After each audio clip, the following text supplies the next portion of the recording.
Bueno, ¿cómo están? Vamos a empezar con la solución del examen, este examen final 1-2020. Primero decirles que cada pregunta tiene una puntuación de 50. O sea, mitad, mitad. 50 la primera, 50 la segunda pregunta. Una vez acabado de ver el solucionario, por favor revisar su examen. Y si existiera alguna consulta, alguna duda, por favor hacerlo de manera urgente hasta hoy. Tengo que entregar notas. Yo creo que el INGE me va a pedir hasta las 7 de la noche, así que hasta las 7 podemos hacer algún cambio, sobre todo de este tercer examen. ¿Alguna pregunta, alguna duda de este tercer examen? Entonces yo tipo 7 voy a mandar ya las notas finales al docente. ¿Ya? Entonces empecemos con la solución. Vamos a tratar de ser lo más rápido posible este video, pero siempre tratando de explicar de manera muy clara. Entonces, empezamos con la primera pregunta. Nos decían que como sustancia tenemos al aire una temperatura inicial de 21 grados centígrados, presión de 620 kilopascales, un área del émbolo de 160 centímetros cuadrados. Nos dice que este sistema es aislado, no tiene calor. El émbolo tiene un peso de 56,7 kilogramos fuerza y nos piden hallar el cambio de entropía durante este proceso de expansión. Este es el sistema que nos daban en el examen. Es un sistema aislado, no va a tener calor. Tenemos un émbolo. Al principio tiene una presión de 620. Tiene un topecito acá que impide que se expanda este sistema. Se quita el tope y nos pide determinar el cambio de entropía con el estado final. Balance de masa. No hay intercambio de masa con el entorno. Fíjense que este es un sistema cerrado. No es necesario hacer balance de masa porque la masa se mantiene constante en todo momento. Además, fíjense que no nos dan la masa, ni directa ni indirectamente para calcular. Entonces, todo lo que vamos a hacer, todo el análisis que vamos a hacer va a ser por unidad de masa. Por eso acá la entropía con minúscula, porque solo podemos hallar la entropía por unidad de masa y no en sí la entropía total. Entonces, ¿qué nos están pidiendo? Justamente nos piden el cambio de entropía del aire. Y el aire nosotros lo vamos a tomar como si fuera un gas ideal, como usualmente se lo hace. Voy a ir a mi formulario y ustedes pueden ver que existen dos maneras de calcular el cambio de entropía de un gas ideal. Tenemos esta fórmula de acá, que corresponde a un análisis aproximado, nos da una respuesta aproximada. Teníamos esta fórmula, fíjense que esto está en función a temperatura y volumen de ambos estados 1 y 2. Tenemos esta otra que está en función igual, temperatura y presión 1, temperatura, presión 2. Si juntamos estas dos, podemos obtener otra. Esta no está en el formulario, pero podríamos obtener esta otra ecuación eh, igualando estas dos, ¿no? Tenemos esta otra que está en función igual, fíjense, volumen y presión 1, volumen y presión 2. La segunda alternativa es el análisis exacto. Este es utilizando este entropía sub cero. Esto utilizaron mucho en el segundo parcial, lo utilizaron con tablas, ahora nadie lo utilizó en este parcial. Pero podrían haber calculado la entropía en función a esta ecuación, donde este entropía sub cero lo buscamos mediante tablas, las tablas del aire. ¿Qué necesitamos? Solo necesitamos la temperatura. Tenemos la temperatura y podemos hallar ese entropía sub cero. Además, también necesitamos tener las dos presiones. Entonces, fíjense que cualquier opción que yo escoja, aproximado o exacto, y de los aproximados todas las variaciones, sí o sí necesitamos dos propiedades por cada estado. Dos propiedades estado 1, dos propiedades estado 2. Fíjense, aquí es temperatura, presión, volumen, presión. Aquí, para hallar esto, necesitamos temperatura 1 y 2 y necesitamos presión 1 y 2. Cualquiera.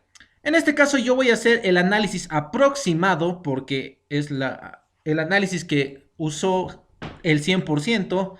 Nadie usó esto. Creo que una persona, pero no lo hizo muy bien. Este análisis aproximado. Todavía no voy a escoger cuál de estas usar porque primero voy a ir a propiedades. En propiedades voy a ver cuál de estos me conviene de manera directa.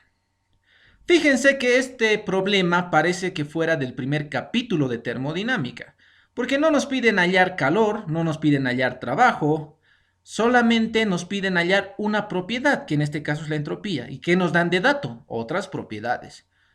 Parece un problema sencillo. Entonces nos saltamos un paso y vamos a propiedades, porque justamente es lo que queremos. Tenemos estado 1, tenemos la presión 1, temperatura 1, la presión 2.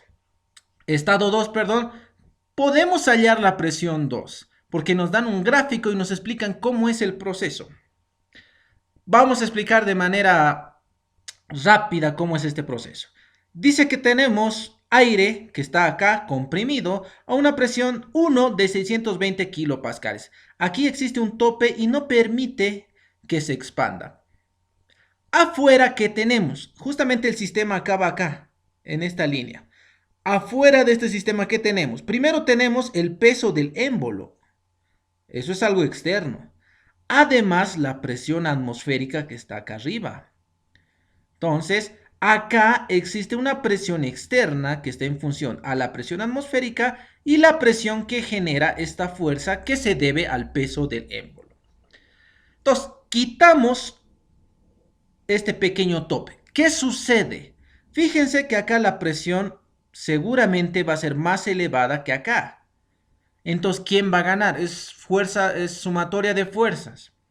Como acá la presión seguramente va a ser mayor a la de acá, existe un desequilibrio. Todos los sistemas van hacia el equilibrio. Entonces, ¿qué va a suceder? Como acá existe más presión que aquí afuera, poco a poco se va a ir expandiendo. Se expande hasta llegar a cierta altura. ¿Y cuándo termina este proceso? Cuando la presión interna, fíjense, sea igual a la presión externa. Entonces, esta presión 2 tiene que ser igual a esta presión externa. Es como sumatoria de fuerzas igual a 0. El émbolo queda en su estado de equilibrio. Entonces, esta presión externa es la que voy a hallar y luego esa presión externa es igual a la presión 2. ¿Cuál es la presión externa? Repito otra vez, es debida al peso del émbolo y a la presión atmosférica. El peso del émbolo, pero convertido a presión. Entonces sería fuerza sobre área igual presión, más la presión atmosférica. La fuerza es 56,7 kilogramos fuerza sobre el área, por eso nos dan el área de 160 centímetros cuadrados. Hacemos un cambio en vez de kilogramos fuerza en newtons, todo en el sistema internacional, y centímetros cuadrados en metros cuadrados, y le sumamos la presión atmosférica que es a nivel del mar. Esta sería la presión externa. ¿Cuándo acaba el proceso? Cuando la presión 2 es igual a la presión externa. El émbolo ya no se mueve. Entonces la presión 2 sería esta misma, 136,06 kilopascales. Por hallar esta presión hemos dado una ponderación de 5 puntos, porque es una propiedad que nos va a ayudar a encontrar la solución. Entonces tenemos acá dos propiedades, acá solamente tengo una, me falta otra. Como siempre les decía, ¿de dónde viene esta segunda propiedad? Viene del proceso. ¿Pero qué proceso es?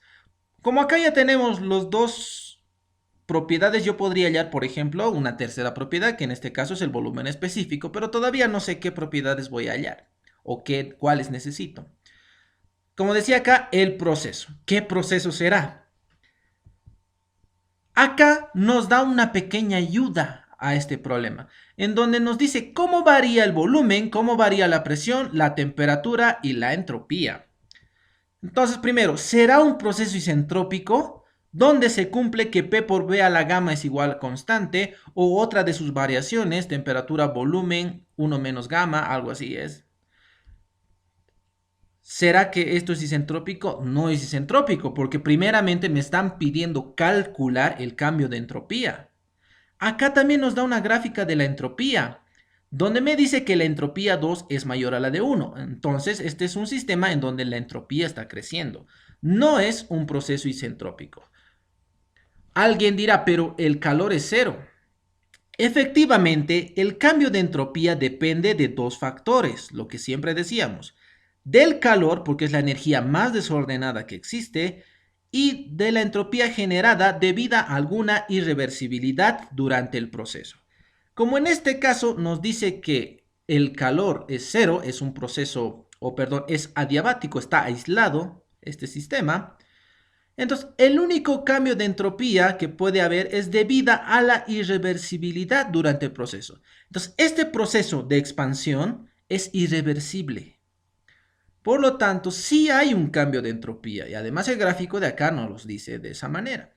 Entonces, no es un proceso isentrópico. No se puede utilizar esta fórmula ni sus variaciones con temperatura, presión y temperatura, volumen. No se puede utilizar. Muchos han hecho esto. Obviamente utilizando la variación con temperaturas y presiones. No se puede utilizar. Isobárico, no, no es isobárico. Aquí la presión es alta y luego va a ir bajando hasta que se iguale con la presión externa. Acá también nos dice, la presión 1 es mayor y la presión 2 es menor.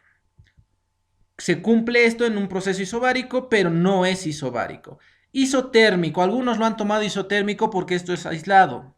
La temperatura puede cambiar por muchos aspectos, no solo por el calor. Ese es uno de los efectos que podría ser el calor, pero en este caso no. Sí cambia la temperatura. Y aquí nos da este gráfico para ayudarnos también. ¿Cómo cambia la temperatura? En 1 es mayor y en 2 es menor. Baja la temperatura.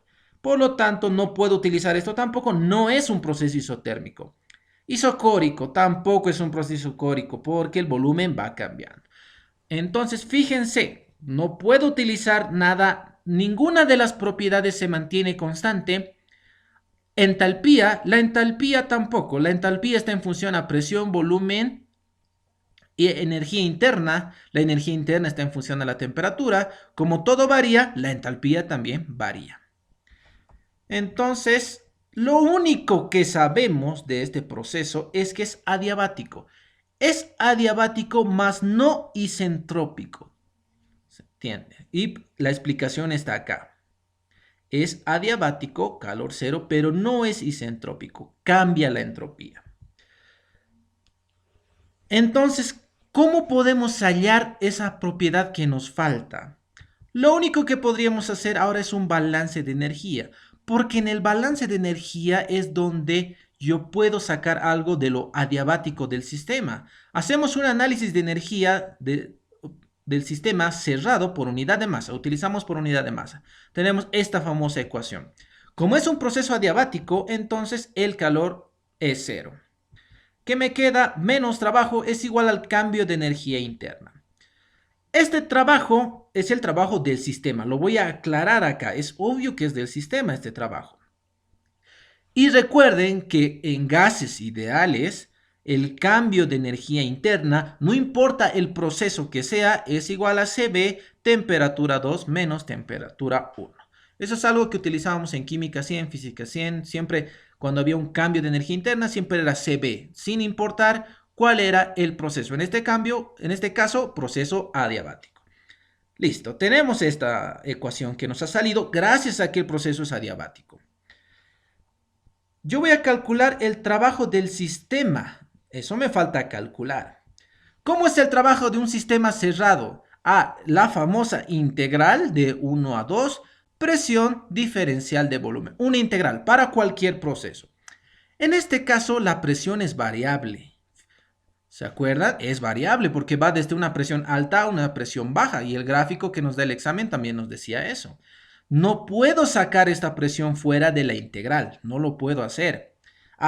Puedo utilizar la presión P por B, la famosa ecuación de estado, para cambiar esa presión por otra. Entonces, en vez de poner presión, pongo esto de acá y listo. Esta era una forma de integrar, no sé si se acuerdan, en física 102. Pero acá también tenemos ese problema porque el R sí sale fuera de la integral, pero la temperatura no, porque también existe cambio de temperatura. Prácticamente hay cambio de todas las propiedades. Así que es muy difícil calcular una integral. Entonces lo vamos a hacer de una manera indirecta. Vamos a hallar el trabajo externo, no el trabajo del sistema, sino el trabajo de lo que rodea al sistema externo. ¿Cómo es el trabajo externo? Es la misma integral, pero con un signo negativo adelante. Vamos a explicar un poco este signo negativo. Y todo esto va en concordancia a la convención de signos. Fíjense acá, este es el sistema. Esta chica de acá es el sistema. esta está ejerciendo un trabajo. Este es mi sistema. Si está ejerciendo un trabajo, ¿qué signo es? Ah, es un trabajo de salida positivo. La caja está siendo ejercida por un trabajo, le está entrando trabajo. ¿Cómo sería su signo? Negativo. Pero ¿cómo sería la energía que el trabajo de uno y del otro? Serían iguales, porque la energía que está gastando esta chica es la energía que está recibiendo la caja. Entonces, ambos trabajos, digo trabajo y energía porque saben que es lo mismo, ¿no? Ambos trabajos son lo mismo, pero con signo cambiado. Porque para esta chica el signo es positivo, porque para ella es un trabajo de salida y para la caja sería un trabajo de entrada, por lo tanto negativo. Entonces fíjense que ambos son la misma ecuación, pero con el signo cambiado nada más. Espero que quede claro.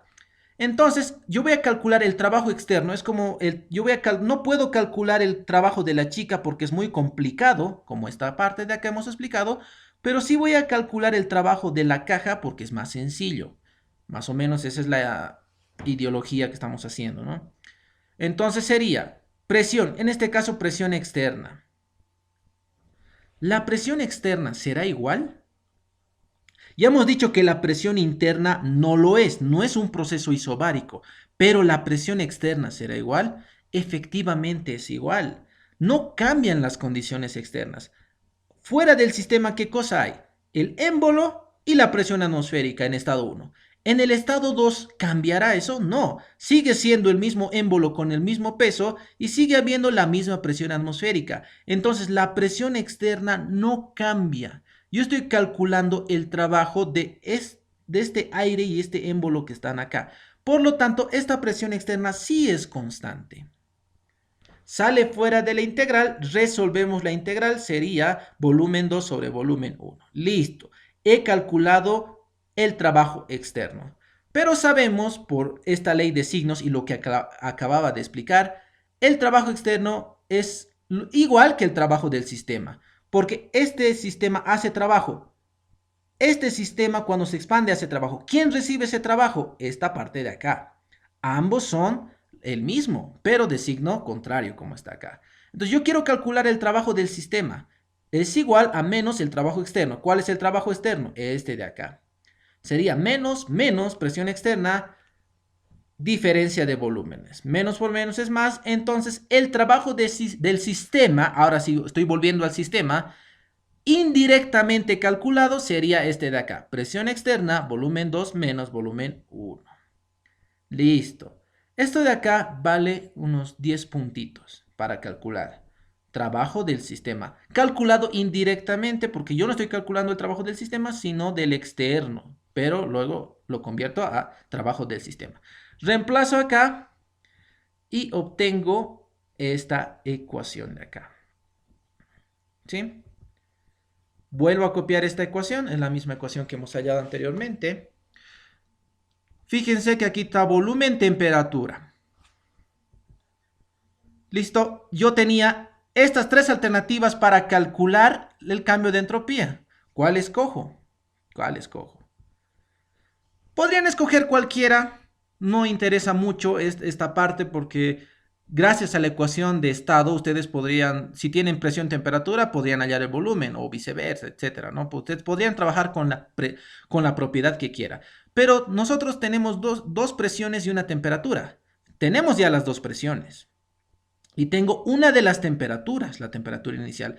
Si tan solo hallara la temperatura final, ya tendría todo para calcular el cambio de entropía. Yo voy a escoger estas, es una elección personal, porque ya tengo dos propiedades, tengo una temperatura y me falta otra. Esta ecuación está en función a volúmenes, así que yo lo cambio. ¿Cómo lo cambio? Con la ecuación de estado. En vez del volumen pongo R por T sobre presión.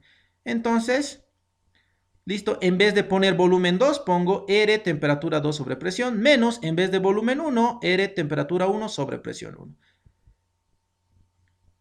Y no se olviden que la presión externa es igual a la presión del estado 2. Eso ya lo hemos demostrado. Y fíjense, gracias a la primera ley hallamos la propiedad faltante. ¿Cuál es la propiedad faltante? La temperatura 2. Está en función a la presión 1 y 2, que ya la tenemos. y a la temperatura 1 que ya igual la tenemos. Esta ecuación vale 35 puntos porque básicamente este es el problema. El que ha encontrado esta ecuación ya ha resuelto el problema. Solo queda un poquito formalizar la ecuación. Vamos a despejar, aquí vamos a ir de manera rápida porque lo único que estoy haciendo acá, no lo voy a explicar, pero lo único que estoy haciendo es despejar la temperatura 2, que es la que me falta, ¿no? Aquí ya, ustedes saben ya mucho de álgebra, estamos despejando nada más, sacando factor común y listo, aquí está la ecuación.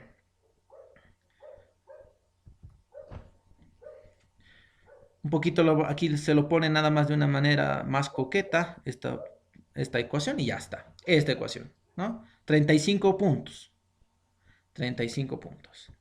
Reemplazamos, ya tenemos todo.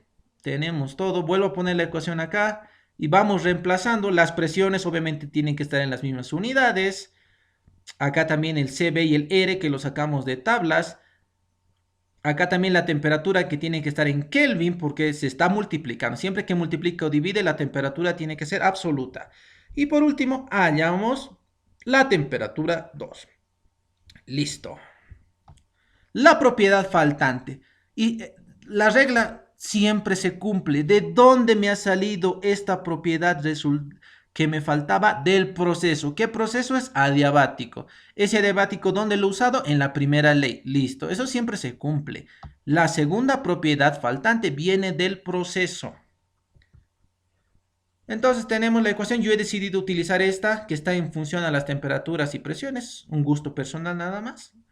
Reemplazo el CP 1,005, el R 0,287. Reemplazo, otra vez, esto tiene que estar, como se está dividiendo las temperaturas, tiene que estar en absolutas. Y las presiones están en kilopascales ambas. Y listo. Hallamos el cambio de entropía por unidad de masa, porque no nos dan la masa. Y listo. Esta sería la primera pregunta, así de sencillo. 5 puntitos por hallar la presión 2, 10 por hacer un análisis de cómo calcular el trabajo del sistema y los 35 puntos básicamente es por hallar esta temperatura 2 que era lo más complicado, ¿no? Y porque esta fórmula se saca del formulario, solamente es reemplazar nada más, ¿no? 50 puntos. La pregunta 2, todavía más sencilla. Nos dice, vamos anotando los datos, primero que trabajamos con un refrigerante. Esto significa que este compresor debe ser de un refrigerador. Es la parte negra, la parte como motorcito negra que está atrás de su refrigerador. Ese es un compresor. Entonces funciona con este tipo de refrigerante. Nos dice que la presión 1 es 140 kilopascales, la temperatura 1 15,5 grados centígrados, la presión final es 1240 kilopascales, tiene un diámetro de 51 milímetros, una longitud, una carrera de 64 milímetros. ¿Qué nos están pidiendo? La eficiencia volumétrica, donde nos dan el flujo másico de este refrigerante, nos dan la velocidad con la cual está rotando.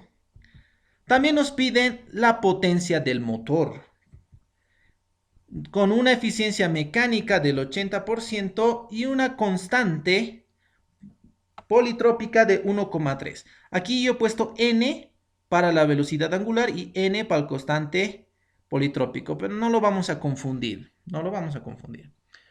¿Cómo funciona un compresor? De manera rápida, ¿para qué nos sirve el compresor? Nos sirve para elevar la presión del fluido. En este caso, ¿cuál es el fluido? Un refrigerante. ¿Cómo lo hace? Admite el refrigerante, va creando un vacío, por lo tanto el refrigerante entra. Luego se lo comprime para elevar la presión. Por último, acá se lo expulsa este refrigerante ya con una presión más alta, para eso nomás sirve el compresor.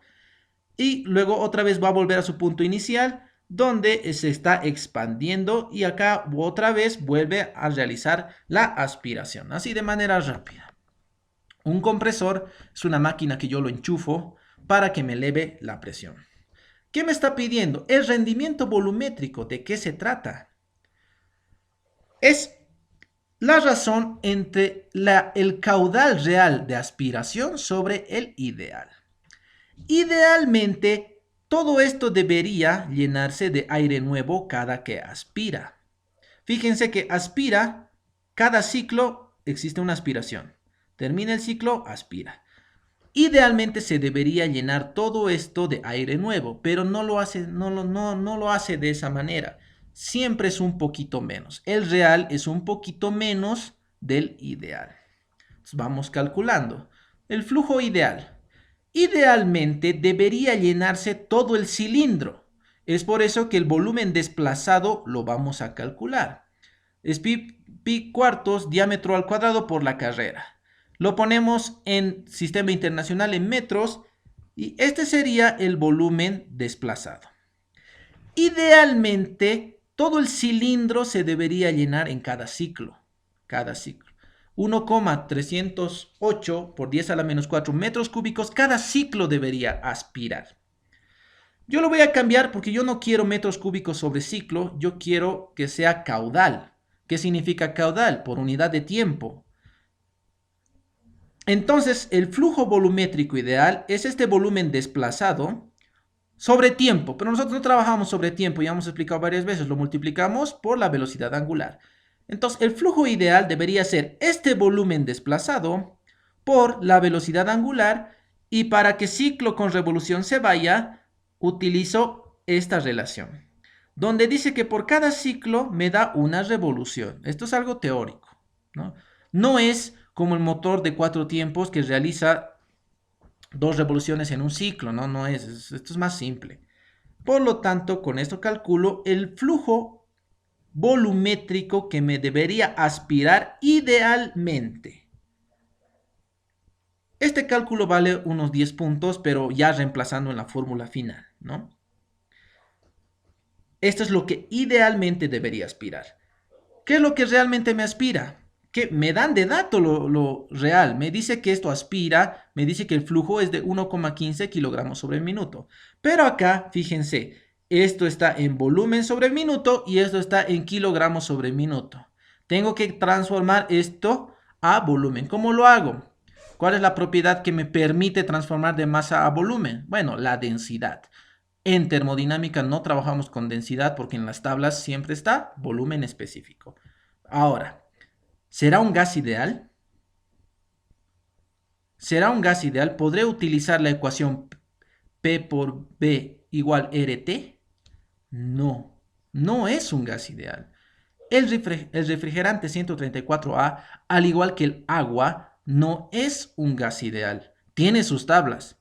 Si no, no tuviese sus tablas. No se puede utilizar esta ecuación. Fíjense otra vez, esta ecuación, la ecuación de estado, no se puede utilizar porque no es un gas ideal. Tiene tablas. Ahora alguien dirá, pero hay el R de este refrigerante. Sí, también si ustedes buscan, también van a encontrar el R del agua. Pero eso no significa que ustedes pueden utilizar el R, que viene de los gases ideales, en agua y refrigerante. Ese es un error de alguien que está entrando en termodinámica. En la primera clase, lo primero que les dije es que olvídense de utilizar la ecuación de gas ideal cuando la sustancia no lo sea. Por ejemplo, el agua. En este caso, el refrigerante 134A. Entonces, al ser una sustancia pura, tenemos que encontrar las propiedades por tablas. ¿Cuál es la propiedad que yo quiero? El volumen específico. ¿Por qué? Porque el volumen específico me va a permitir cambiar esto que estaba en masa a volumen. Entonces, el volumen real sería este.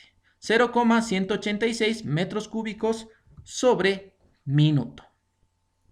Estoy dando unos 5 puntos a los que hayan hecho esta utilización de tablas. O sea, a los que se han dado cuenta de que esto no es un gas ideal. Unos 5 puntos. Solo 5 puntos porque si hubiera utilizado más puntaje en esto, tal vez la mayoría hubiera tenido más baja nota porque la mayoría lo ha tomado como gas ideal a este refrigerante. Cosa que no está bien. Algunos también, en vez de calcular, como acá, el caudal, yo he calculado el caudal de ambos, el ideal y el real. Algunos estos lo han dejado acá, tal como está, o sea, han calculado metros cúbicos sobre ciclo. Y este es el que lo han transformado a metros cúbicos sobre ciclo. El resultado da igual, eso se lo ha tomado como correcto. Sería metros cúbicos sobre minuto, metros cúbicos sobre minuto. Está bien, como estoy haciendo yo. O metros cúbicos sobre ciclo, igual. El resultado es el mismo. Así que se lo ha tomado como bueno también. Entonces reemplazo, ya tengo todo. La cosa es que ambos estén en las mismas unidades, metro cúbico sobre minuto o metro cúbico sobre ciclo. No interesa eso. Y me sale este resultado, la eficiencia volumétrica, que me indica que del 100% de aire que debería aspirar idealmente, solo aspira el 79,5%. Algunos resultados eran 80, 81, 82, todos están correctos. Luego me pide el trabajo del motor, pero antes yo voy a calcular el trabajo o la potencia, en este caso, del compresor. Esta es la potencia que necesita el compresor para funcionar. Esta es la potencia que yo le tengo que dar cuando le enchufo al compresor para que me eleve la presión desde el inicial hasta el final. Ese es el objetivo. Algunos han puesto 1 menos n. También está bien, solo que les va a salir negativo. El negativo les está indicando que es un trabajo de entrada. Solamente que aquí yo ya le di la vuelta para que esto me salga positivo. No hay mucho lío en eso. Y acá ya está todo. No era más que reemplazar. Reemplazar en vez de minutos yo lo estoy poniendo a segundos para que me queden kilowatts. Todos los datos ya lo teníamos. Y aquí otra vez, fíjense. Aquí no hay R, no se puede utilizar R, no es un gas ideal este. Esta es la ecuación base. Si es un gas ideal se le puede cambiar a MRT, pero este no es un gas ideal. Acá me olvidaba, si ustedes hallaban el flujo real y el flujo ideal era 10 puntos por cada uno. En total esto era 20 más el 5 por usar tablas era 25. 25 por el inciso A. Acá reemplazamos y no se olviden esto. Acá tenían que reemplazar el flujo real. Este era el flujo real. 0,187. Este era el flujo real, el que tenían que reemplazar. Porque si reemplazaban el ideal, les iba a salir el trabajo ideal que se necesita. Ustedes tienen que trabajar con lo real. Así que había que reemplazar el real en este caso. Y listo. Me sale el trabajo que necesita el compresor. Pero no me están pidiendo eso. Esto era unos 15 puntos, solamente esto unos 15 puntos, pero siempre que aquí pongan el flujo real, no el ideal. Por último, este es un compresor, fíjense, aquí está el compresor y aquí está el motor. El motor es el que le da energía para que el compresor funcione. Yo he calculado el trabajo que necesita el compresor acá, pero lo que me piden es el trabajo del motor. Fíjense que acá, por ejemplo, ¿no? En este compresor que funciona con correas y poleas, nunca se transmite la energía de manera que no haya pérdidas. Siempre va a haber pérdidas. Es por eso que me dice que hay una eficiencia mecánica de estas partes mecánicas. Me dicen que hay una pérdida del motor al compresor. Entonces, la eficiencia mecánica sería el motor, que es el que tiene mayor potencia, menos el compresor, que va a tener menos. ¿Por qué va a tener menos de compresor? Porque en el camino se va perdiendo energía. Entonces yo despejo acá la potencia del motor, esta eficiencia viene a dividir, reemplazo, yo tengo la potencia del compresor, dividido entre 0,8, es indispensable, y yo ya tengo la potencia del motor. Este es el resultado. Fíjense que la potencia del motor es mayor a la potencia que necesita el compresor. Eso es muy obvio. Acá el motor da 1,55 kilowatts de potencia. Unos 0,3 kilowatts se pierde en el camino. Se pierde por fricción, por choque, etc. Y al final en el compresor me queda solamente de los 1,5, solo 1,2 llega al compresor. Y esos 1,2 son suficientes para que el compresor realice su función, que es el de elevar la presión de 140 a 1240. Recapitulando, 5 puntos por usar tablas de refrigerante, muy importante, no es un gas ideal, 10 puntos por el flujo real, 10 puntos por el flujo ideal, en combinación el rendimiento, este de acá eran unos 20 puntos, 15 puntos por hallar el trabajo del compresor y unos 10 puntos por hallar el trabajo del motor, lo cual hace 50 puntos. Bueno, esto sería todo. Conmigo sería hasta acá nomás. Les voy a mandar las notas enseguida. Voy a responder algunas de sus dudas. Por favor, vean el video antes de cualquier reclamo. Y como dice acá, nos vemos hasta en otra oportunidad. Conmigo sería todo. Muchas felicidades a los que han aprobado, sobre todo felicito a los que por su propia cuenta ya hayan aprendido, ya hayan estudiado y hayan aprobado. Los que no, bueno, ya cada quien ve por su cuenta las cosas que hace, ¿no? Pero mis felicidades a los que han aprobado y a los que no, no es el fin del mundo, solo es una materia más. Lo importante siempre es aprender, no aprobar la materia. Entonces, eso sería todo.